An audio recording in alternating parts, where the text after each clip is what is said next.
ஒன்னும் நீ பயப்பட வேண்டிய அவசியமே இல்லை. உன்னுடைய வாழ்க்கை உன்னுடைய கையில் தான். எப்படி, ஏன், எதற்கு என்ற கேள்வியை நாம் கேட்கின்ற பொழுது, ஏதிலார் குற்றம் போல் தம் குற்றம் காண்கிற்பின் தீருண்டோ மண்ணுயிர்க்கு என்று கேட்டார். அடுத்தவருடைய குற்றத்தை நாம் 2 விரலிலே சுட்டி காட்டுகின்ற பொழுது ஏனைய 3 விரல்கள் நம்மை பார்க்கின்றது. எனவே நீ பிறரை குற்றம் சொல்ல வேண்டும் என்று நினைக்கின்ற பொழுது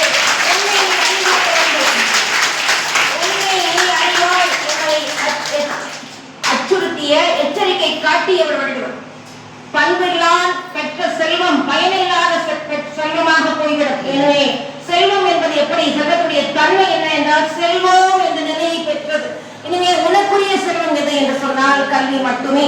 அதை நீ எப்படி பெற வேண்டும் என்று சொன்னால், ஒரு ஆற்று நீர் ஊற்று தோண்ட தோண்ட கிடைப்பதை போல தொட்டனைத்து ஊறும் மனக்கே நீ மாந்தற்கு கட்டணைத்து ஊறும் அறிவு என்று சொன்னார். எனவே அந்த அறிவை கொண்டு நீ உன்னுடைய ஆளுமையை காட்டலாம், நாட்டை ஆளலாம், தவறை நீ கண்டு அறியலாம் என்றெல்லாம் சொன்ன வள்ளுவர்.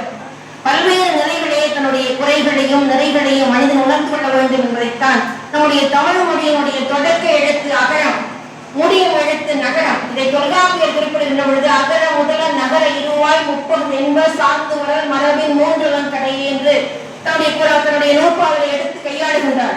அதனை அப்படியே அடியொற்றி வள்ளுவ